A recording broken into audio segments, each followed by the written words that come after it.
Hi, greetings from the Pacific Northwest. Bo here. You think I've been drinking alcohol? It is just coffee. But greetings from the Pacific Northwest. Um, got some more vinyl finds.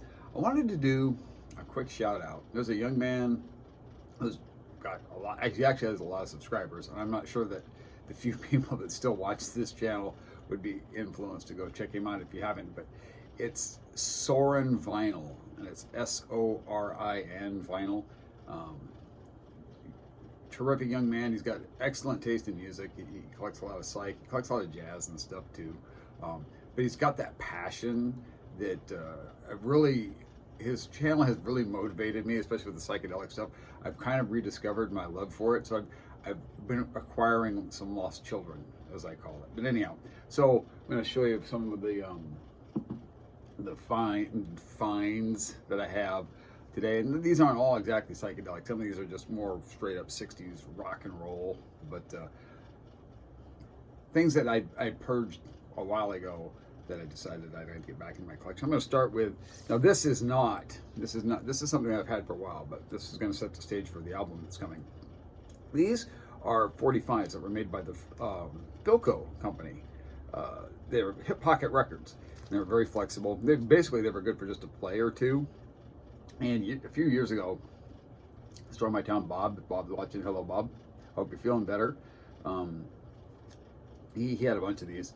The rarer ones he sold right away, but there were a few that were left over, and this McCoy's is one of them.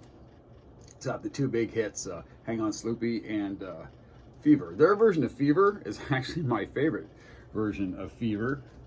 And so this is a record I purged, and so I picked it back up. McCoy's Fever on Bang. So, you know, some of this stuff, as you can find it, oops, that's just a seam split there. But anyhow, you guys know what the Bang label looks like. We won't mess with that too much. Didn't prep this very well going into this. But here we got the McCoy's Hang On Sloopy.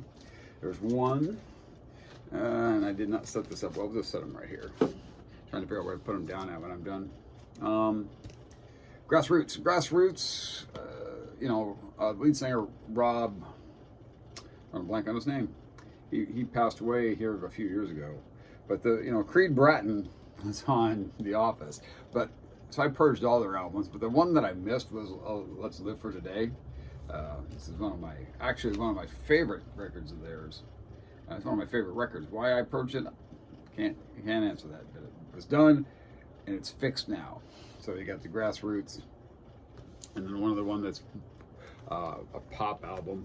And I've reacquired all my Spanky and Our Gang. And this one is Like to Get to Know You. Yes, I would.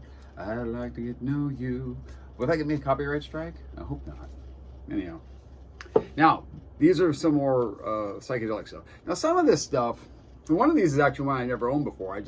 I listened to it online at the gym, and I decided to go ahead and pick it up and save that one for last.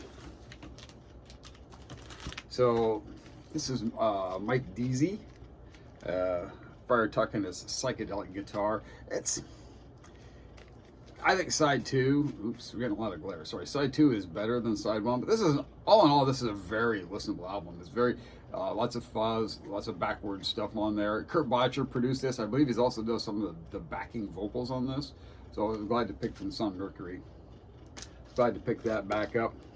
This is one that's really interesting too. This is it's got kind of jazz influence, and it's got a lot of Middle Eastern influence. I've really kind of been digging that Middle Eastern kind of sound. This is the West Coast Workshop with the Wizard of Oz, and I can't remember if this is something I made a trade with Matt Sands for, or if I sent it to Matt and he sold it through his store. That could have been what happened. It's my original copy. These are all originals.